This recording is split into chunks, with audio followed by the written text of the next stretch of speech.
ہماری سورۃ بقرہ اور آیت نمبر 229. اس میں طلاق دینے کے جو طریقہ ہے قرآن کی یہ آیتیں اس کے بارے میں تفصیل سے بتاتی ہیں. اعوذ باللہ من الشیطان الرجیم. بسم اللہ الرحمن الرحیم. الطلاق مرتين. طلاق یعنی رجعی آپ لوگ بریکٹ میں لکھیں گے 2 بار ہے. فَإِمْسَاكُمْ بِمَعْرُوفٍ أَوْ تَسْرِيحٌ بِإِحْسَانٍ. پھر یا تو سیدھی طرح سے اپنے پاس رکھا جائے یا بھلے طریقے سے انہیں رخصت کر دیا جائے، اسے رخصت کر دیا جائے. وَلَا يَحِلُّ لَكُمْ أَن. اور تمہارے لیے یہ جائز نہیں ہے کہ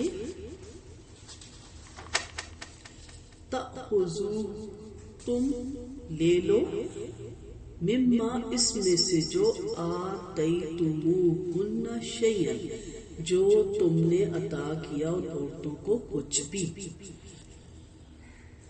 اللہ ان یخافا اللہ الا ان یخافا اللہ یقیما حدود اللہ. اللہ یہ کہ دونوں میاں بیوی اس بات سے ڈرتے ہوں کہ وہ اللہ کی حدود کی پابندی نہ کر سکیں گے. فَإِنْ خِفْتُمْ أَلَّا يُقِيمَ حُدُودَ اللَّهِ فَلَا جُنَاحَ عَلَيْهِمَا فِي مَا افْتَدَتْ بِهِ. ہاں اگر تم اس بات سے ڈرتے ہو کہ وہ اللہ کی حدود کی پابندی نہ کر سکیں گے تو پھر عورت اگر کچھ دے دلا کر اپنے آپ کو خلاصی کروانا چاہے تو کروا لے. ٹھیک ہے. تلک حدود اللہ فلا تعتدوها. ٹھیک ہے. ان دونوں پہ کوئی گناہ نہیں، یہ ہیں اللہ کی حدود، ان سے آگے نہ. وَمَن يَتَعَدَّ حُدُودَ اللَّهِ فَأُولَٰئِكَ هُمُ الظَّالِمُونَ. اور جو کوئی اللہ کی حدود سے تجاوز کرے گا تو ایسے ہی لوگ ظالم ہیں. آیت نمبر اس کا پہلے دیکھ لیتے ہیں، پھر آگے اگلی آیت کو پھر دیکھتے ہیں انشاءاللہ. اب یہاں پہ ترجمے سے کافی چیزیں آپ کو واضح ہو رہی ہیں. ٹھیک ہے. پہلی چیز جو آپ کو یہاں پہ بتایا گیا الطلاق مرتين، لا تعداد طلاقوں کا صدباب کیا گیا. دور جہالت میں عرب میں ایک دستور یہ بھی تھا کہ مرد کو اپنی بیوی کو لا تعداد طلاقیں دینے کا حق حاصل تھا. ایک دفعہ اگر مرد بگڑ بیٹھتا اور اپنی بیوی کو تنگ اور پریشان کرنے پہ تل جاتا تو اس کی صورت یہ تھی کہ طلاق دی اور عدت کے اندر رجوع کر دیا، پھر طلاق دی، پھر رجوع کر دیا، اور یہ سلسلہ چلتا ہی رہتا تھا. نہ وہ عورت کو اچھی طرح اپنے پاس رکھتا اور نہ ہی اسے آزاد کرتا کہ وہ کسی دوسرے سے نکاح کر سکے. چنانچہ سیدہ عائشہ رضی اللہ عنہا فرماتی ہے کہ ایک مرد اپنی عورت کو جتنی بھی طلاقیں دینا چاہتا دیتا رہتا اور عدت کے اندر رجوع کرتا رہتا، اگرچہ وہ مرد 100 بار یا اس سے زیادہ طلاقیں دیتا جاتا. یہاں تک کہ ایک انصاری مرد نے اپنی بیوی سے کہا، اللہ کی قسم میں نہ تجھے طلاق دوں گا کہ تم مجھ سے جدا ہو سکے اور نہ میں تجھے پھنساؤں گا. اس عورت نے پوچھا وہ کیسے؟ وہ کہنے لگا میں تجھے طلاق دوں گا اور جب تیری عدت گزرنے کے قریب ہوگی تو رجوع کر لوں گا. یہ جواب سن کر وہ عورت سیدہ عائشہ رضی اللہ عنہا کے پاس گئی اور اپنا یہ دکھڑا سنایا. سیدہ عائشہ رضی اللہ عنہا خاموش رہی یہاں تک کہ نبی کریم صلی اللہ علیہ وسلم تشریف لائے. سیدہ عائشہ رضی اللہ عنہا نے آپ صلی اللہ علیہ وسلم کو یہ ماجرا سنایا تو آپ بھی خاموش رہے، حتیٰ کہ یہ آیت نازل ہوئی الطلاق مرتين، سورۃ بقرہ کی 229. طلاق کا سنت کا طریقہ کیا ہے؟ اس آیت سے اسی معاشرتی برائی کا سدباب کیا گیا اور مرد کے لیے صرف 2 بار طلاق دینے اور اس کے رجوع کرنے کا حق رہنے دیا گیا. طلاق دینے کا مسنون اور سب سے بہتر طریقہ یہ ہے کہ مرد حالت طور میں عورت کو ایک طلاق دے اور پوری عدت گزر جانے دے. اس صورت کو فقہی اصطلاح میں طلاق حسن کہتے ہیں. دوسری صورت یہ ہے کہ ایک طہر میں ایک طلاق دے، دوسری میں دوسری اور تیسری میں تیسری دے دے. اس صورت کو بھی حسن کہتے ہیں. پہلی صورت کا فائدہ یہ ہے کہ اگر عدت گزر جانے کے بعد بھی میاں بیوی آپس میں مل بیٹھنے پر رضامند ہو تو تجدید نکاح سے یہ صورت ممکن ہے. طہر میں کیوں؟ کیونکہ جب حالت طہر نہیں ہوتی تو بہت سی ہارمونز تبدیلی عورت کے اندر آتی ہے. عورت اریٹیٹ بھی ہوتی ہے، چڑچڑا پن بھی ہوتا ہے، تکلیف کی حالت میں بھی ہوتی ہے، بات بات پہ غصہ بھی کرتی ہے. تو اس میں اکثر کسی بات پہ تلخ کلامی یا ایسا ماحول پیدا ہو سکتا ہے. اس جگہ پہ مرد کو خاموش رہنے کی تاکید کی گئی تاکہ جب عورت طہر کی حالت میں آئے گی تو دوبارہ اپنے حالت پہ واپس لوٹ آئے گی. لیکن اگر ایک عورت اور کی حالت اور دونوں حالتوں میں ایک ہی اس کا رویہ ہے یا وہ ان کا نہیں آپس میں کسی بات پہ بنتی تو پھر اسلام اجازت دیتا ہے کہ جب یہ رشتہ ناسور بن جائے، کوڑا بن جائے تو اس کو پھر علیحدہ کرنا ہے. اس پہ آگے بات کریں گے. ایک مجلس میں طلیق 3 طلاقیں دیکھ لیتے ہیں. تیسری صورت یہ ہے کہ اکبارگی تینوں طلاقیں دے دیں. یہ صورت طلاق بدی یعنی بدت والی کہلاتی ہے اور ایسا کرنا کبیرہ گناہ ہے. اگرچہ بعض ائمہ فقہ کے مطابق اس صورت میں بھی تینوں طلاقیں واقع ہو جاتی ہیں مگر سنت کی روح سے یہ ایک ہی طلاق واقع ہوگی. حدیثیں دیکھ لیتے ہیں. سیدنا ابن عباس رضی اللہ عنہ فرماتے ہیں کہ آپ صلی اللہ علیہ وسلم اور سیدنا ابو بکر رضی اللہ عنہ کے زمانے میں اور سیدنا عمر رضی اللہ عنہ کی خلافت کے ابتدائی 2 سالوں تک یک بار کی 3 طلاقوں کو ایک ہی طلاق شمار کیا جاتا تھا. یعنی اس کے پاس 2 طلاقوں کا بھی حق تھا اور طلاق رجعی ہی رہتی تھی. پھر عمر رضی اللہ عنہ نے کہا لوگوں نے ایک ایسا کام میں جلدی کرنا شروع کر دی جس میں ان کے لیے مہلت اور نرمی تھی. یعنی ان کو رجوع کا بھی حق تھا اور اپنی غصے کی تلافی کا بھی حق تھا. تو اب ہم کیوں نہ ان پر تینوں طلاقیں ہی نافذ کر دیں. چنانچہ سیدنا عمر رضی اللہ عنہ نے ایسا قانون کر دیا. یعنی اب کوئی مرد اگر سنت کے مطابق نہیں بات مانتا اور بدعتی حرکتیں کرتا ہے تو ہم اس کی بیوی اس پہ حرام کر دیتے ہیں، طلاق بائن کر دیتے ہیں. یہ فتویٰ انہوں نے اس لیے دیا تھا تاکہ لوگ ڈریں اور انہیں پتا ہو کہ پھر طلاق رجعی نہیں رہے گی اور رجوع کرنے کا حق نہیں رہے گا تو وہ کیئرفل ہو جائیں اور اس بدعت سے اپنے آپ کو بچائیں. ایک اور حدیث دیکھتے ہیں. ابو صحابہ نے سیدنا ابن عباس سے کہا کیا آپ جانتے ہیں کہ آپ صلی اللہ علیہ وسلم کے زمانے میں اور سیدنا ابو بکر صدیق رضی اللہ عنہ کی خلافت میں اور سیدنا عمر رضی اللہ عنہ کی خلافت میں بھی 3 سال تک 3 طلاقوں کو ایک بنا دیا جاتا تھا؟ تو سیدنا عباس رضی اللہ عنہ نے فرمایا ہاں. ابو صحابہ نے سیدنا عباس سے کہا ایک مسئلہ تو بتائیے کہ آپ صلی اللہ علیہ وسلم اور سیدنا ابو بکر رضی اللہ عنہ کے زمانے میں 3 طلاقیں ایک ہی شمار نہ ہوتی تھی؟ سیدنا ابن عباس نے جواب دیا ہاں ایسا ہی تھا. پھر جب سیدنا عمر رضی اللہ عنہ کا زمانہ آیا تو اکٹھی 3 طلاقیں دینے کا رواج عام ہو گیا تو سیدنا عمر رضی اللہ عنہ نے ان پر 3 ہی نافذ کر دی کہ تاکہ شاید اس سے یہ عبرت پکڑے.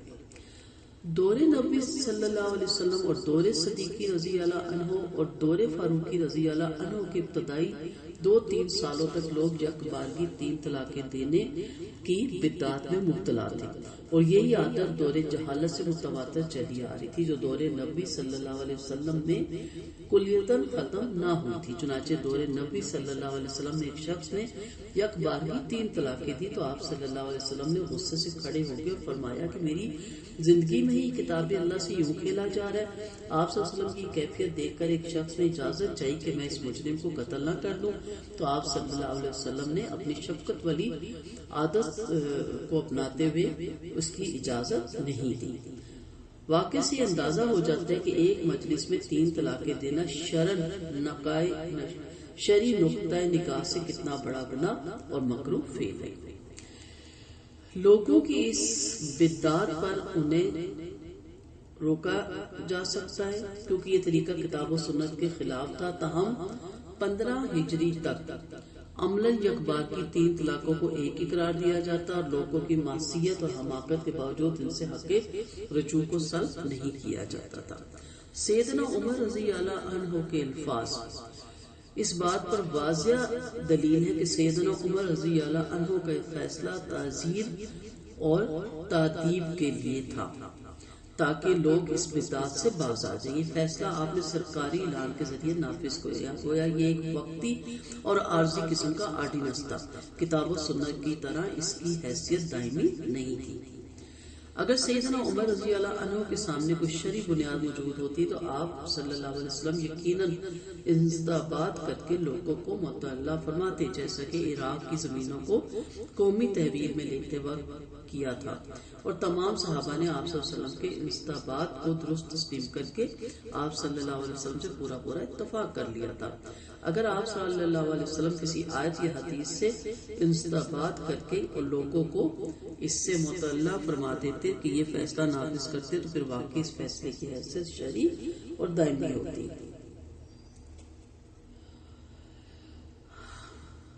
کیا ایک مجلس میں 3 طلاقوں کا مسئلہ اجماعی ہے؟ یہ وہ وجوہ ہے جن کی بنا پر آج تک سیدنا عمر رضی اللہ عنہ کے اس فیصلے پر امت کا اجماع نہ ہوا، اور جو لوگ اجماع کا دعویٰ کرتے ہیں ان کا دعویٰ باطل ہے، کیونکہ 3 طلاقوں میں مزجہ ذیل 4 قسم کے گروہ پائے جاتے ہیں۔ نمبر 1، پہلا گروہ سیدنا عمر رضی اللہ عنہ کے اس فیصلے کو وقتی اور تعزیری سمجھتا ہے اور سنت نبوی کو ہر زمانے کے لیے معمول جانتا ہے۔ ان کے نزدیک ایک مجلس کی 3 طلاق ایک ہی شمار ہوتی ہے۔ اس گروہ میں ظاہری اہل حدیث اور شیعہ شامل ہیں، یعنی ان سب کا ایک ہی موقف ہے۔ علاوہ ازیں ائمہ 4 کے مقلدین میں سے بھی بعض وسیع الظرف علماء بھی شامل ہیں، بعض اشد ضرورت کے تحت اس کے قائل بھی ہیں۔ دوسرا گروہ مقلد حضرات کا ہے جن کی اکثریت سیدنا عمر رضی اللہ عنہ کے اس فیصلے کو مشروع اور دائمی سمجھتی ہے، البتہ اس کام کو گناہ کبیرہ سمجھتی ہے۔ تیسرا گروہ انتہا کو چلا جاتا ہے۔ ان کے نزدیک ایک مجلس میں 1 طلاق واقع ہونا تو جائز ہے، لیکن اگر 2 یا 3 یا زیادہ طلاقیں دی جاتی ہیں تو ایک بھی واقعہ نہیں ہوتی۔ وہ کہتے ہیں کہ ایک وقت میں 1 سے زیادہ طلاقیں دینا مسیت اور خلاف سنت یعنی بدعت ہے، جس کے متعلق ارشاد نبوی ہے، جس نے ہمارے اس دین میں کوئی نئی بات پیدا کی جو اس میں نہ تھی تو وہ بات مردود ہے، لہٰذا ایسی بدعی طلاقیں سب مردود ہیں، لاغو باطل ہیں، لہٰذا 1 طلاق بھی واقع نہیں ہوگی۔ اس گروہ میں شیعہ حضرات میں سے بھی کچھ بھائی شامل ہیں اور زیادہ تر اس کے کم لوگ اس کے قائل ہیں۔ پھر ایک اور گروہ ہے اور ایک قلیل تعداد ایسے لوگوں کی بھی ہے جو ایک مجلس کی 3 طلاق کو غیر مدخلہ کے لیے ایک ہی شمار کرتے ہیں اور مدخلہ کے لیے 3 طلاق، یعنی جس سے تعلق قائم ہو گیا اس کے لیے 1 شمار کی جاتی ہے اور جس سے تعلق قائم نہیں ہوا اس کے لیے 3 ہی طلاقیں شمار کرتے ہیں۔ تو آپ غور فرمائیں، جس مسئلے میں اتنا اختلاف ہو کہ اس میں 4 گروہ پائے جاتے ہوں، اسے اجماعی کہا جا سکتا ہے۔ ایک مجلس میں 1 سے زیادہ طلاقیں دینے کی بدعت دور جہالت کی یادگار ہے جو آپ صلی اللہ علیہ وسلم کی وفات کے بعد بھی پھر واپس آ گئی، اور سیدنا عمر رضی اللہ عنہ نے اس عادت کو چھڑانے کے لیے 3 طرح کے اقدامات کیے تھے۔ پہلا ان کا اقدام تھا کہ وہ ایک مجلس میں 3 طلاقیں دینے والوں کو بدنی سزا بھی دیتے تھے، اور دوسرا ایک مجلس کی 3 طلاقوں کو 3 شمار کرنا بھی حقیقتاً ایک سزا تھی جسے سیدنا عمر رضی اللہ عنہ نے نافذ کر دیا۔ کیوں؟ جیسے کہ میں نے پہلے بھی کہا، تاکہ وہ ڈر جائیں کہ رجوع کا حق ختم ہو جاتا ہے اور گھر ٹوٹ جائے گا اور بیوی ہمیشہ کے لیے ہم پہ بائن ہو جائے گی، تو اس لیے انہیں ڈرانے کے لیے کیا گیا۔ تیسرا، اور جب لوگوں نے اپنی عادت پر کنٹرول کرنے کے بجائے حلالہ کی باتیں شروع کر دی تو آپ نے حلالہ نکالنے اور نکلوانے والے دونوں کے لیے رجم کی سزا مقرر کر دی۔ اس طرح یہ فتنہ کچھ مدت کے لیے دب گیا، گویا دور فاروقی رضی اللہ عنہ میں اس مسیحیت کی اسلام میں اصلاح صورت میں ہوئی کہ حلالہ کا دروازہ سختی سے بند کر دیا گیا۔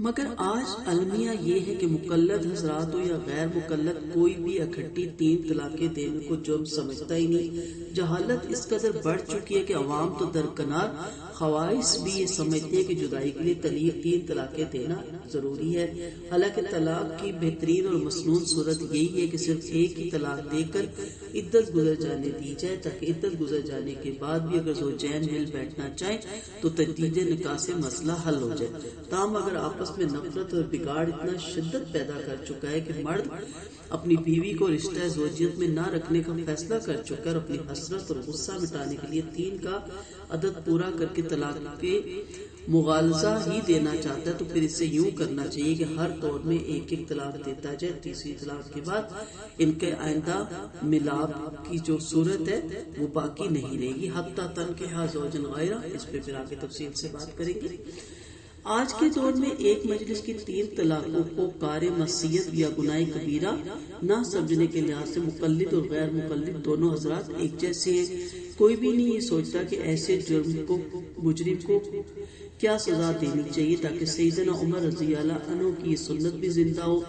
البتہ یہ فرق ضرور ہے کہ اس جرم کے بعد اہل حدیث تو ایسے مجرم کو سنت نبی صلی اللہ علیہ وسلم کی راہ دکھاتے ہیں، جبکہ بعض دوسرے جو گروہ ہیں حضرات ہیں حلالہ جیسے حرام کام کی طرف رہنمائی کرتے ہیں۔ تو سنت کے طریقے سے طلاق دینی چاہیے۔ اگر کسی سے غصے میں 4 دفعہ 8 دفعہ 10 دفعہ منہ سے نکل گیا تو پھر اکثر کیس ایسے آتے ہیں کہ پھر وہ ان علماء کے پاس جاتے ہیں جو ان کو قرآن و سنت کے مطابق رہنمائی کرتے ہیں، اور اس کے بعد ان کا دوبارہ گھر بس جاتا ہے۔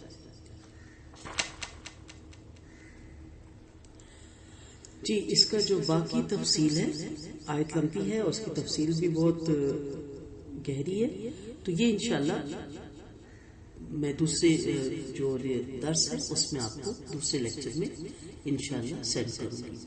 السلام علیکم ورحمۃ اللہ وبرکاتہ۔